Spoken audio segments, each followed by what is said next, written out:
Hello guys, welcome to another video of stock market friends. Central Mine Planning and Development Institute Limited. Guys IPO का आज day 3 का subscription आप इन्होंने जानेंगे live subscription GMP कितना चल रहा है, लिस्टिंग कितना मिलेगा, परफॉर्मेंस कैसा रहा, अप्लाई करिए या फिर नहीं, लास्ट डे है तो फाइनल डिसीजन क्या है, इन सभी पॉइंट्स को डिस्कस करेंगे। और ये कोई रिकमेंडेशन वीडियो नहीं है, जो भी फाइनल डिसीजन होगा अपने रिस्क पर लीजिएगा। चलिए फ्रेंड्स वीडियो को स्टार्ट करते हैं। आईपीओ 20 को ओपन हुआ था 24 मार्च, आज क्लोज किया जा रहा है। 30 मार्च का लिस्टिंग डेट है। ₹2 का फेस वैल्यू 163 टू 172 रुपीज पर शेयर की प्राइस पर 80 शेयर्स के lot size OFS book built IPO है। 1800 से 42 करोड़ का इशू साइज 10.7 करोड़ शेयर्स का इशू किया गया है और बीएससी एनएससी दोनों एक्सचेंज में लिस्टिंग हो रहा है। ₹8 का एम्प्लॉय डिस्काउंट दिया गया है। अलॉटमेंट डेट है 25 मार्च का, 27 को रिफंड्स रिलीज किया जाएगा, शेयर्स डीमैट अकाउंट में क्रेडिट होगा। ऑफर दिया गया है क्यूआईबी को 17%, big HNI 8.5, small HNI 4.2, retail में 29.7, एम्प्लॉय में 5% और शेयर होल्डर में कोटा में 10%, मतलब कोल इंडिया लिमिटेड का जिनके पास शेयर होगा उनको 10% का ऑफर दिया गया है।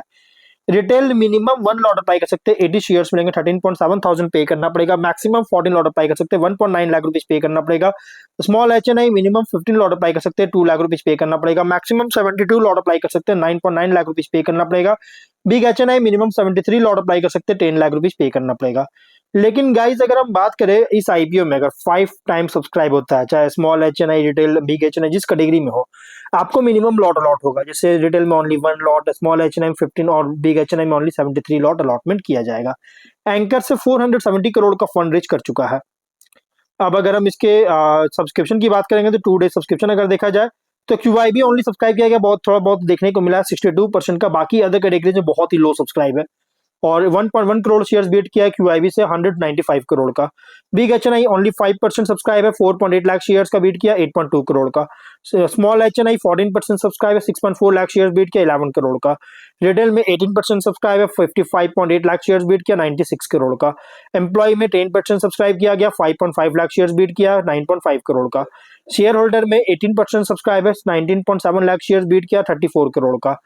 टोटल हुआ 26% सब्सक्रिप्शन, जो कि 2 करोड़ शेयर्स बीट किया 354 करोड़ का। बहुत ही लो सब्सक्राइब देखने को मिल रही है।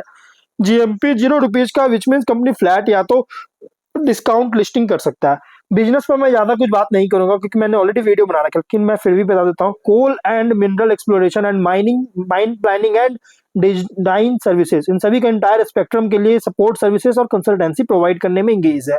जो कि, और अगर फाइनेंशियल की बात करेंगे तो 24 में 1770 करोड़ का रेवेन्यू, 503 करोड़ का प्रॉफिट।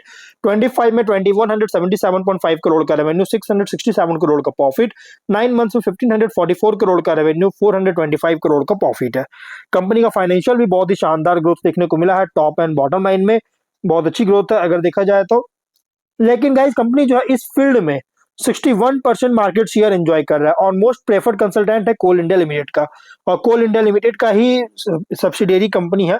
अगर हम बात करें रेशियोज का तो R O C E 27, R O N W 20, R O P A T 27.6, EBITDA margin 38.5% का, पीबीएस 6 टाइम का, P ratio 18.4, promoter holding pre ratio 100, post issue 85% का, मार्केट कैप 12,281 करोड़ के अराउंड होगा।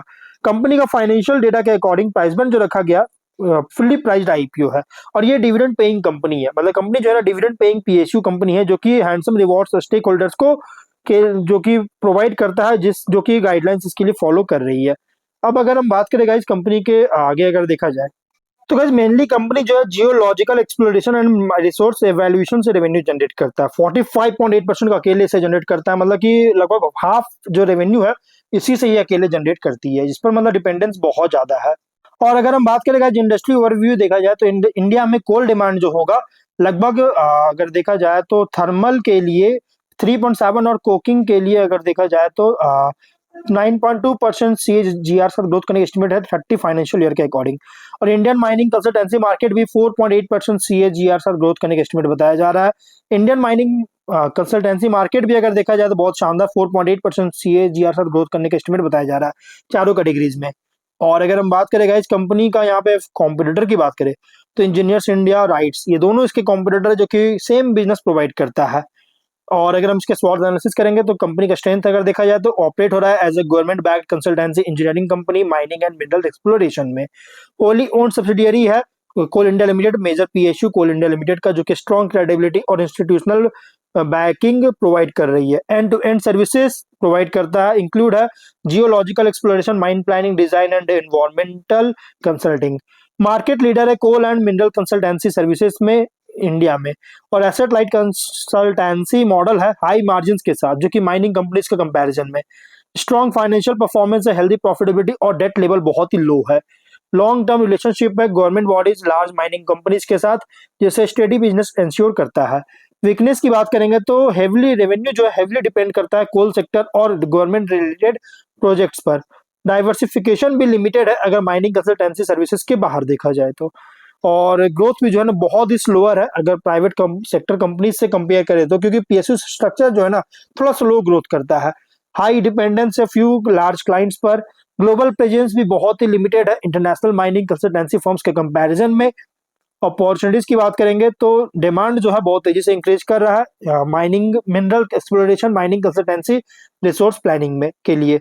और न्यू मिनरल्स जैसे lithium, rare earth element में expand कर रहा है। इंफ्रास्ट्रक्चर, एनर्जी डिमांड में ग्रोथ देखने को मिल रहा है, जिससे माइनिंग एक्टिविटीज को इसका जो इंक्रीज कर सकता है डिमांड। और पोटेंशियल एक्सपेंशन कर रहा है इंटरनेशनल कंसल्टेंसी प्रोजेक्ट्स में कर सकती है। गवर्नमेंट का फोकस है रिसोर्स सिक्योरिटी, माइनिंग एफिशिएंसी पर, जिससे लॉन्ग टर्म डिमांड को सपोर्ट करता है।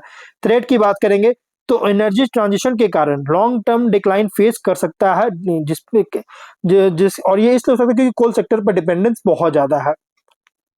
और ये रेगुलेटरी एनवायरमेंटल रेस्ट्रिक्शंस अगर लगाया जाता है माइनिंग एक्टिविटीज पर तो इम्पैक्ट कर सकता है। कंपटीशन बहुत ज्यादा है private and global mining consultancy firm से।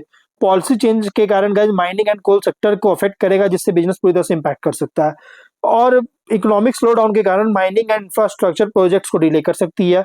पीयर कॉन्टेक्स्ट अगर हम बात करें गाइस तो अगर private mining and consultancy firm से कंपेयर करें तो कंपनी जो है ये ऑपरेट हो रहा है as a government backed specialized consultancy mining and exploration में।